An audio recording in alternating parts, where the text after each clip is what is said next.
টানা তাপপ্রবাহের পর চট্টগ্রাম, ফেনী, নোয়াখালীতে দেখা মিলল বৃষ্টি, বইছে ঝোড়ো হাওয়া, নগর জীবনে স্বস্তি, মেঘাচ্ছন্ন রাজধানী। আবারও হাসপাতালে বেগম জিয়া মেডিকেল বোর্ডের পরামর্শে সিসিইউ থেকে কেবিনে স্থানান্তর, শারীরিক অবস্থা বিবেচনায় পরবর্তী সিদ্ধান্ত জানালেন ব্যক্তিগত চিকিৎসক।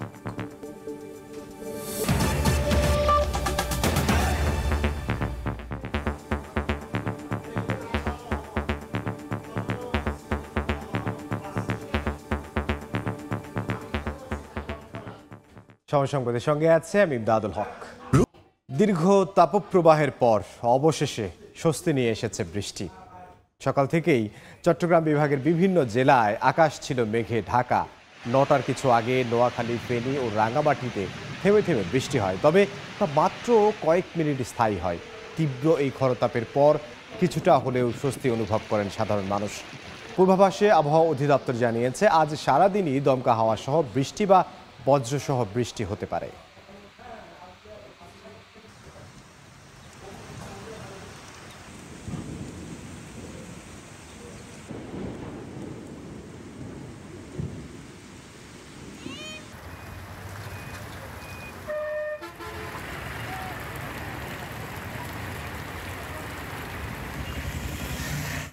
বৃষ্টিটা হতে মানুষের জন্য ভালো, গরম মানুষের সহ্য করতে পারতেছে না। এখন বৃষ্টিটা হতে মানুষ একটু শান্তি পাবে। কদিনকার গরমে যানবাহন আজকে একটু বৃষ্টি হয়েছে, আল্লাহর কাছে শুকরিয়া। বৃষ্টির আবহাওয়া মানুষের অনেক কষ্ট করছে, এখন খুব ভালো লাগে বৃষ্টি। এই মুহূর্তে চট্টগ্রামের কাজীর দেউরিতে আছেন সহকর্মী পার্থপ্রতিম বিশ্বাস এবং ফেনীর 0 পয়েন্টে আছেন সহকর্মী আতিয়ার সজল। আমরা প্রথমেই যাচ্ছি পার্থর কাছে। দাবদাহের পর চট্টগ্রামে হয়েছে স্বস্তির বৃষ্টি, যে বৃষ্টির জন্য সাধারণ মানুষজন দীর্ঘদিন ধরে কিন্তু অধীর আগ্রহে অপেক্ষা করছিল, প্রার্থনা করছিল। সকল ধর্ম বর্ণের মানুষ এক পশলা বৃষ্টির জন্য। সেই বহু কাঙ্ক্ষিত বৃষ্টি যেন চট্টগ্রামে নেমে এসেছিল ভোররাতে, এবং ভোররাত থেকে কখনো থেমে কখনো মুষলধারে বজ্রসহ বৃষ্টি হয়েছে। এবং আমরা ভোর থেকেও দেখেছি থেমে থেমে কিন্তু বৃষ্টি হয়েছে, এবং কিছুক্ষণ আগেও আমরা দেখেছি থেমে থেমে বজ্রপাত সহকারে বৃষ্টিপাত হয়েছে। এবং এই মুহূর্তে বৃষ্টি না হলেও সাধারণ মানুষজন কিন্তু অনেকটাই স্বস্তির নিঃশ্বাস ফেলেছেন। তার কারণ হচ্ছে টানা দাবদাহের কারণে জনজীবন বিপর্যস্ত হয়ে উঠেছিল। তার উপর তীব্র লোডশেডিংয়ের কারণে সাধারণ মানুষের ঘরে থাকা কিংবা ঘরের বাইরে থাকা অনেকটা মুশকিল হয়ে পড়েছে। এবং তীব্র দাবদাহের কারণে সাধারণ মানুষজন কাজ করতে যেমন ভোগান্তিতে পড়েছে, তেমনি বিভিন্ন জায়গায় হিট স্ট্রোকও হচ্ছিল। বিশেষ করে ছোট শিশু যারা স্কুলে যাচ্ছিল তাদেরকেও কিন্তু আমরা দেখেছি এই গরমের কারণে চরম কষ্টে পড়তে হচ্ছে। যারা অফিস আদালতে যাওয়ার জন্য সাধারণ মানুষজন প্রতিদিন বের হয়েছে, বারা নির্ময়ের মানুষজন রয়েছে যারা পথে ঘাটে বিভিন্ন রিক্সা চালিয়ে কিংবা দিনমজুরের কাজ করে জীবন ধারণ করছিল, তাদেরকেও কিন্তু এই টানা তীব্র দাবদাহের কারণে সবার জীবনে কিন্তু অনেকটাই নাবিশ্বাস উঠেছিল। সেই অতিষ্ঠিকর জীবনে কিছুটা প্রশান্তি এনে দিয়েছে আজকের এই চট্টগ্রামের স্বস্তির বৃষ্টি। আমরা দেখেছি এই বৃষ্টি আসলে ভোর রাত থেকে হওয়ার পর থেমে থেমে কিন্তু বৃষ্টি হয়েছে, এবং আজকে দিনভর যাতে বৃষ্টি হয় সেই প্রার্থনাই করছেন সাধারণ মানুষজন।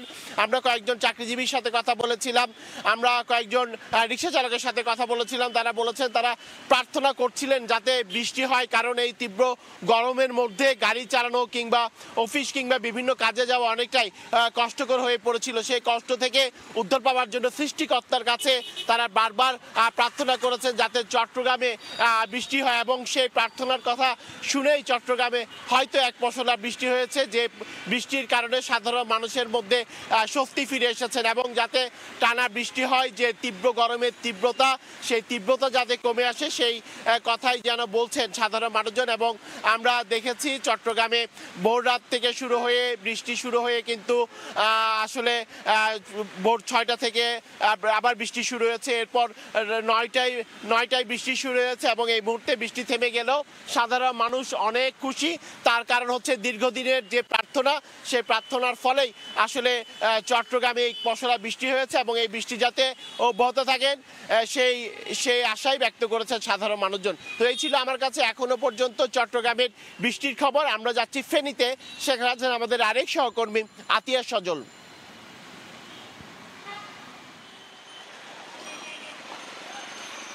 হ্যাঁ পার্থ, দীর্ঘ তাপদাহের পর কিন্তু কিছুটা স্বস্তি দেখা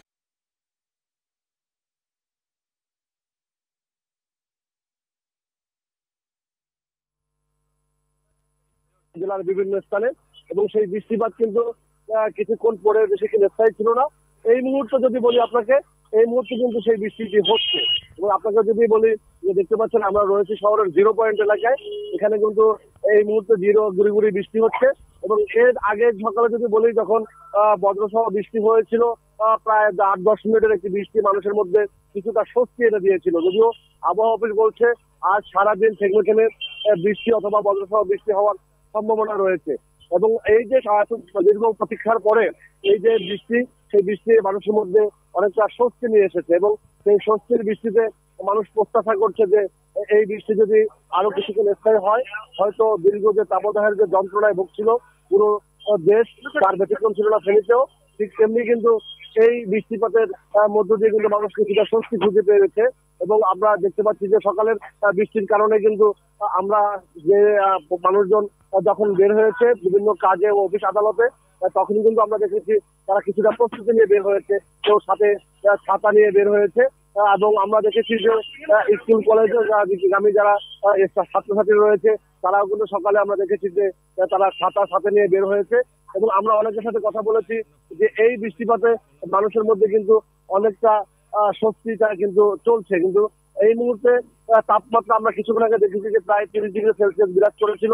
যদিও সকাল থেকে যে 9টা বা 9টার দিকে বৃষ্টি হওয়ার পর থেমে থেমে কিন্তু মেঘও ছিল, আবার মেঘের ফাঁকে কিন্তু সূর্য উঁকি দিয়েছে। এখন এই মুহূর্তে কিন্তু গুড়ি গুড়ি বৃষ্টি হচ্ছে ফেনী শহরের যে 0 পয়েন্ট এলাকায়। এবং সেই 0 পয়েন্ট এলাকার এই বৃষ্টিটি দুপুর নাগাদ বা আরো বাড়তে পারে বলে আবহাওয়া অফিস থেকে আমাদেরকে জানিয়েছে। এই ছিল আমার কাছে এখানকার সবশেষ।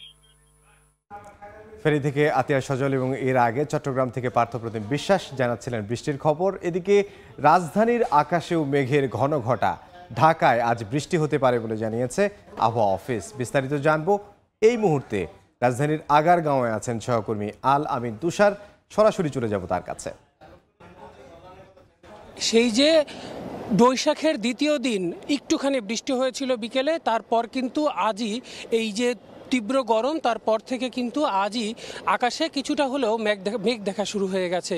সেই মেঘ আমরা যে দেখতে পাচ্ছি, এবং আমরা দেখতে পাচ্ছি যে আসলে তাপমাত্রাও কিন্তু অনেকটাই ড্রপ হয়ে গেছে এবং তাপমাত্রা কমে এসেছে প্রায় 2 ডিগ্রি সেলসিয়াস মতো। সাধারণত আমরা এই কয়দিন যেমন দেখেছি যে ঢাকার তাপমাত্রা 36, 37, 39 ডিগ্রি সেলসিয়াসের মতো ছিল, সেখান থেকে আজ কিন্তু তাপমাত্রা 34 ডিগ্রি সেলসিয়াসে অনেকটাই নেমে এসেছে। এরপর থেকে আসলে আমরা এখন যেটা অবস্থান করছি, এবং আবহাওয়াবিদরাও কিন্তু গতকালকে থেকেই তারা বলছেন যে আজ বৃহস্পতিবার থেকে আসলে বৃষ্টির কিন্তু অল্প হলেও সম্ভাবনা রয়েছে। এবং মূলত আরও আগামী 2 দিনের মধ্য থেকে আসলে তাপমাত্রাগুলো আরেকটু কমতে থাকবে তাপমাত্রা, এবং বৃষ্টির কিন্তু আরও সম্ভাবনা রয়েছে। তবে আবহাওয়াবিদরা আরও যেটা বলছেন যে শিলাবৃষ্টির কিন্তু একটু সম্ভাবনা রয়েছে। সঙ্গে আকাশের যে মেঘের ঘনঘটা দেখা যাচ্ছে, সেখান থেকে কিন্তু তাদের যেই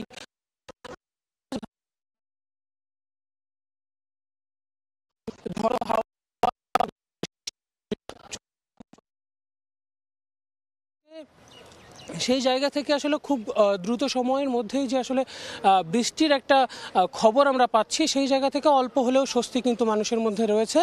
এই ছিল এখান থেকে আমার কাছে সবশেষ। আল আমিন তুষার রাজধানীর আগারগাঁও থেকে। এক মাসের ব্যবধানে আবারও হাসপাতালে বিএনপি চেয়ারপারসন বেগম খালেদা জিয়া। বুধবার রাতে পরীক্ষা নিরীক্ষা শেষে মেডিকেল বোর্ডের পরামর্শে এভার কেয়ার হাসপাতালের সিসিইউ থেকে স্থানান্তর করা হয় কেবিনে।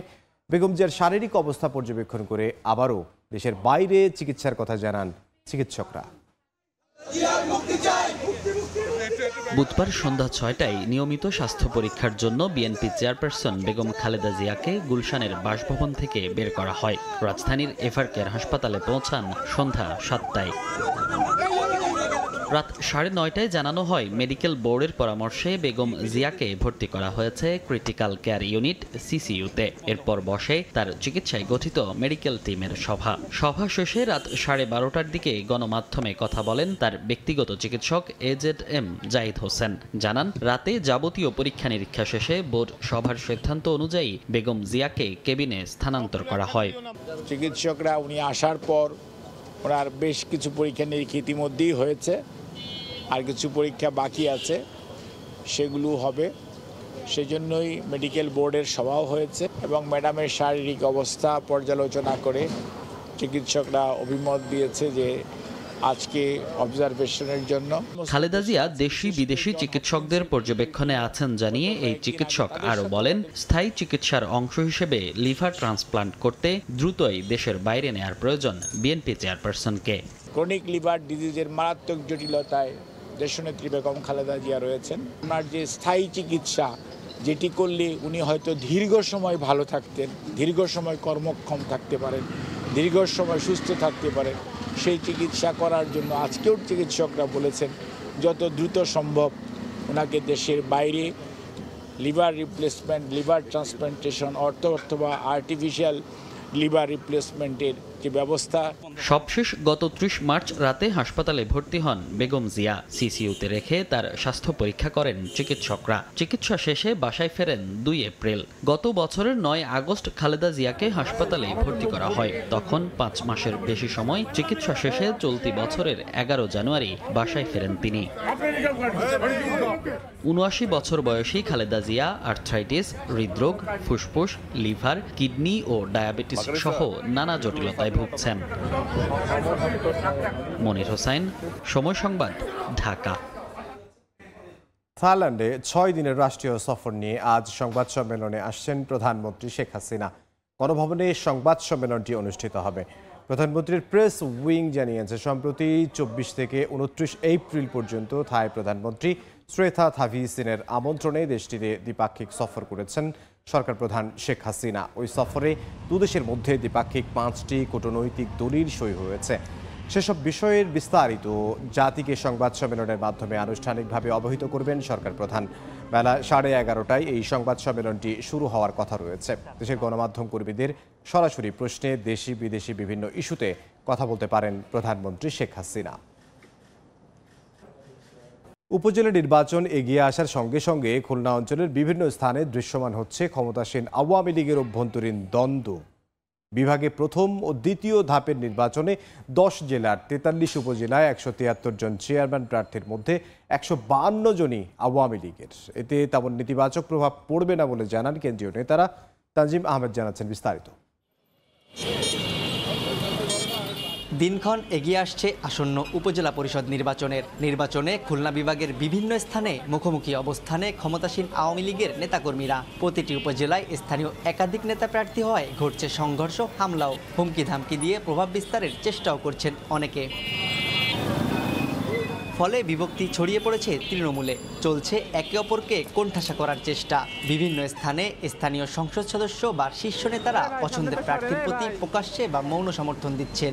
অনেক প্রার্থী আবার নিজেকে দল সমর্থিত প্রার্থী দাবি করছেন। সভা সমাবেশে দিচ্ছেন উত্তেজনামূলক বক্তব্য। কারণে ক্রমশ উত্তপ্ত হয়ে উঠছে পরিস্থিতি। নেতাকর্মী ও স্থানীয়দের ধারণা, দলের অভ্যন্তরীণ দ্বন্দ্বের জের চলতে পারে নির্বাচন পরবর্তী দীর্ঘ সময় পর্যন্ত। দা, লাঠি ইত্যাদি নিয়ে আসার পর আমাদের উপর আক্রমণ করে, পা কেটে দেবে, হাত কেটে দেবে, এরকম হুমকি ধামকি দেয়। আমরা সঙ্গে সঙ্গে প্রশাসনকে জানাই অবাধ, সুষ্ঠু, নিরপেক্ষ নির্বাচন যেন অনুষ্ঠিত হয় এবং এতে যেন সরকারের ভাবমূর্তি ঠিক থাকে। যার যে যোগ্যতা আছে সেই যোগ্যতায় সে এগিয়ে যাক, তাইলে আমার মনে হয় যে আর কোনো সমস্যা থাকে না। সংশ্লিষ্ট সূত্রে জানা যায়, প্রথম ধাপে আগামী ৮ মে নির্বাচন হবে বিভাগের 18টি উপজেলায়। উপজেলাগুলোতে চেয়ারম্যান পদে প্রার্থী হয়েছেন 64 জন, এর মধ্যে আওয়ামী লীগেরই 60 জন। দ্বিতীয় ধাপে আগামী 21 মের নির্বাচনে 25 উপজেলায় চেয়ারম্যান প্রার্থী 109 জন, এর মধ্যে ক্ষমতাসীন দলের 92 জন। একই উপজেলায় একাধিক দলীয় নেতাকর্মী প্রার্থী হলেও দলটি বলছে বড় ধরনের কোনো নেতিবাচক প্রভাব পড়বে না তাতে। যাতে সংঘাতমুক্ত নির্বাচন এবং প্রশাসক কোনো এমপি, মন্ত্রী বা কোনো দলীয় নেতার কথায় প্রভাবিত না হয়, তারা নিরপেক্ষভাবে একটি ভালো নির্বাচন উপহার দিতে পারে, জনগণ যাতে তার পছন্দ প্রার্থীকে ভোট দিতে পারে, সেই ব্যাপারে প্রশাসনকেও আমরা দলের পক্ষ থেকে সর্বাত্মক সহযোগিতা করব। এদিকে বাগেরহাট সদর উপজেলায় 3টি পদেই একক প্রার্থী হওয়ায় তাদের বিনা প্রতিদ্বন্দ্বিতায় নির্বাচিত ঘোষণা করা হয়েছে। তানজিম আহমেদ, সময় সংবাদ। আবার বৃষ্টির খবর জানাবো। অল্প সময়ের জন্য হলেও কক্সবাজারে অবশেষে স্বস্তির বৃষ্টি নেমেছে। এই মুহূর্তে কক্সবাজারের শহীদ মিনার প্রাঙ্গণে আছেন সহকর্মী সুজাউদ্দিন রুবেল। সরাসরি যাচ্ছে তার কাছে। তীব্র দাবদাহ, এই দাবদাহের মাঝে মানুষের মধ্যে অস্বস্তির একটি পড়েছিল মানুষরা, এখানকার দিনমজুর থেকে শুরু করে সব পর্যায়ের মানুষজন। কিন্তু আজকে 10 থেকে 15 মিনিটের এক পশলা বৃষ্টি হয়েছে। এই বৃষ্টিতে অনেকটাই স্বস্তি ফিরেছে এখানকার বাসিন্দাদের মধ্যে। আমরা দেখতে পেয়েছি এখানকার যারা দিনমজুর রয়েছে, অনেকে রিক্সা চালক রয়েছে, সিএনজি চালক রয়েছে, তারা বলছে এই যে সামান্য বৃষ্টি হয়েছে সেই বৃষ্টিতে তারা অনেক খুশি। অনেকেই তারা বৃষ্টির পানিতে গোসল করেছে, আবার অনেকেই বলছে এই যে বৃষ্টি হওয়াতে তারা অনেকটাই তাদের স্বস্তি ফিরেছে। গত বেশ কিছুদিন ধরে তীব্র দাবদাহ, এই দাবদাহের কারণে অনেকে অসুস্থ হয়ে পড়েছিলেন, আবার অনেকে হাসপাতালে ভর্তি হয়েছেন। সেই থেকে সামান্য বৃষ্টিতেও অন্তত পক্ষে এখানকার মানুষজনের মধ্যে, শহরবাসীর মধ্যে স্বস্তি ফিরেছে বলে তারা বলছে। তবে আমরা যেটি লক্ষ্য করেছি, গতকালও আমরা জেলেপল্লীতে গিয়েছিলাম, তারা বলছে যে তীব্র দাবদাহের কারণে সাগর অনেকটাই উত্তপ্ত, সেখানে মাছ মিলছিল না, মাছের আকাল চলছে। সেই মাছের আকালের কারণে অনেকে 3-4 বার সাগরে গিয়েছিল, সেই সাগরে মাছ শিকার না করে যেহেতু মাছ পাচ্ছিল না তীব্র দাবদাহের কারণে তারা ফিরে আসছিল ঘাটে। অনেকেই 10 থেকে 20 লাখ টাকার মতো লোকসান হচ্ছে পার ট্রলারে। সেক্ষেত্রে এখন স্বস্তির বৃষ্টি হয়েছে, যদি আগামী 2-1 দিন আরও বৃষ্টি হয় তাহলে সাগরে মাছ মিলবে, তেমনটাই প্রত্যাশা করছে। আমরা আবহাওয়া অফিসের সঙ্গে কথা বলেছিলাম, আবহাওয়া অফিস যেটি বলছে আজকে বৃষ্টি হতে পারে এবং আগামী 2-1 দিন থেমে থেমে বজ্রপাত থেকে হালকা বৃষ্টি হওয়ার একটি সম্ভাবনা রয়েছে, আবহাওয়া অফিস থেকে বলা হয়েছে। তবে বজ্রপাত যখন হবে তখন মানুষজনকে নিরাপদে আশ্রয় থাকার জন্য একটি পরামর্শ দিয়েছে। তবে এখন পর্যন্ত কত মিলিমিটার বৃষ্টিপাত হয়েছে সেটি কিন্তু আবহাওয়া অফিস থেকে বলা হয়নি। তারা বলছে দুপুর 12টার পর তারা আসলে কত মিলিমিটার বৃষ্টিপাত হয়েছে সেটি আসলে জানতে পারবে। অন্যদিকে যদি বলতে হয়, কক্সবাজারে এই পর্যন্ত যে তীব্র দাবদাহের কারণে বেশ কয়েকজন হিট স্ট্রোকে মারা গিয়েছে। তো এই ছিল আমার কাছে কক্সবাজার থেকে সবশেষ। কক্সবাজার থেকে সহকর্মী সুজিউদ্দিন রুবেল। জলবায়ু পরিবর্তনে স্বাস্থ্য ঝুঁকিতে উপকূলীয় অঞ্চলের লাখো নারী ও কিশোরী, লবণাক্ততার কারণে মারাত্মক হুমকিতে প্রজনন স্বাস্থ্য। এমন প্রেক্ষাপটে স্বাস্থ্যসেবা নিশ্চিতে প্রকল্প হাতে নিয়েছে সরকার। বাস্তবায়ন হলে উপকৃত হবে খুলনা ও সাতক্ষীরা জেলার 7 লাখ মানুষ, জানালেন পরিবেশ মন্ত্রী। মার্জিয়া মামুর রিপোর্ট, ছবি তুলেছেন আশরাফুল ইসলাম।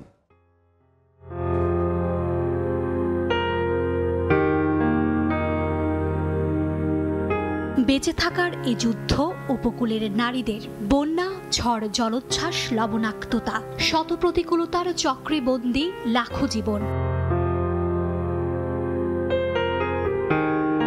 জলবায়ু পরিবর্তনের প্রভাব বাংলাদেশের দক্ষিণ পশ্চিমাঞ্চলের উপকূলের প্রায় 3 কোটি মানুষের কৃষি, জীববৈচিত্র্য, পরিবেশ ঠিক যেমনিভাবে ক্ষতিগ্রস্ত করে একে দুর্গত জনপদে পরিণত করেছে, ঠিক তেমনিভাবে মারাত্মক হুমকির মুখে এখানকার নারী ও কিশোরীদের প্রজনন স্বাস্থ্য।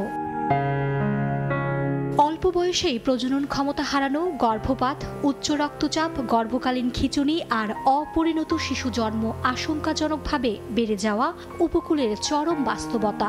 লিউকোরিয়া সহ পানিবাহিত ও চর্মরোগে ভুগছেন শিশু কিশোরীরা। ঘা পাতলা চুলকানি হয়, জ্বরের সমস্যা, ছেলেপিলে নিয়ে আমরা খুব কষ্টে আছি। কোনো মিষ্টি, কোনো পানি নিয়ে যায়, আমরা একটু পানি খাবো, কোনো পানি খাবার পানিও নেই আমাদের। এই বর্ষার সময় তো বৃষ্টির পানি, বর্ষা ধরে গেলে আর কোনো পানি নেই। জলবায়ু অভিঘাতে নিঃস্ব হয়ে যারা রাজধানীতে পাড়ি জমাচ্ছেন তাদেরও হিমশিম অবস্থা। মৌলিক চাহিদার যোগান দিতে নেই স্বাস্থ্য নিয়ে ভাববার ফুরসত। খেতে চাচ্ছে না শাক দিয়ে ভাত, শাক দিয়ে ডাল দিয়ে খেতে চাই না, মাছ মাংস খাইতে চাই, সেগুলা কোনে পাইব? গরিব মানুষ দিতে পারে না, খাওয়াতে পারি না, তাইতে কান্দাকাটি করে। মেঘ বৃষ্টি ঝড়ের মধ্যে ভিজে পুরে আমরা নদীর গরমে থাকতে পারি না, বুঝছো? তাইতে বাচ্চা আরও বেশি ক্লান্ত হয়ে গেছে, অসুখী ভুগছে। বিউটি বেগম খুলনার রূপসাতীর থেকে এসেছেন রাজধানীতে। তবে প্রচণ্ড তাপদাহের মধ্য দিয়ে মানবতর জীবন কাটাচ্ছেন বিউটি বেগমের পরিবার। পলিথিনে মোড়া এই তাঁবুতে ঠাঁই হয়েছে 4 সদস্যের পরিবারটির। বিউটি বেগমের মতোই দেশের বিভিন্ন স্থানে যারা জলবায়ু পরিবর্তনজনিত কারণে ক্ষতিগ্রস্ত হচ্ছেন, তারা পাচ্ছেন না পর্যাপ্ত সুবিধা, বঞ্চিত হচ্ছেন মৌলিক অধিকার থেকে। উপকূলীয় এলাকার 2.6 মিলিয়ন একর চাষযোগ্য জমি নানা মাত্রার লবণাক্ততায় আক্রান্ত। লোনা পানিতে বন্দী সেখানকার প্রায় 3 কোটি মানুষের জীবন, যাদের জীবনমান উন্নয়নে 6 বছর মেয়াদী প্রকল্প বাস্তবায়নাধীন মন্ত্রণালয়ে। পানির মাধ্যমে যে অতিরিক্ত লবণ যেটা আমাদের বিশেষ করে মহিলাদের ইয়েতে যাচ্ছে, শরীরে যাচ্ছে, এটা নিয়ে কিন্তু নানান ধরনের স্বাস্থ্যগত জটিলতা হচ্ছে। বৃষ্টির পানির সংরক্ষণ সেটাকে আমরা ব্যবহার করছি। আমরা এখানে আবার যে আপনার সোলার আছে, গ্রিড আছে, সেটা আমরা তৈরি করছি। সেটা দিয়ে আমরা তাদের জন্য যে জীবিকার জন্য যে নানান livelihood project, climate displaced people, তাদের পুনর্বাসনের জন্য আমাদের সুনির্দিষ্ট পরিকল্পনা আছে। জলবায়ু পরিবর্তনের কারণে ক্ষতিগ্রস্ত দেশগুলোর তালিকায় বিশ্বের 7ম বাংলাদেশ। এ পর্যায়ে শীর্ষ সংবাদগুলো জানিয়ে দিচ্ছে আরও একবার। টানা তাপপ্রবাহের পর চট্টগ্রাম, ফেনী, নোয়াখালীতে দেখা মিলল বৃষ্টি, বইছে ঝোড়ো হাওয়া, নগর জীবনে স্বস্তি, মেঘাচ্ছন্ন রাজধানী। এবং আবারও হাসপাতালে বেগম জিয়া মেডিকেল বোর্ডের পরামর্শে সিসিইউ থেকে কেবিনে স্থানান্তর, শারীরিক অবস্থা বিবেচনায় পরবর্তী সিদ্ধান্ত জানালেন ব্যক্তিগত চিকিৎসক।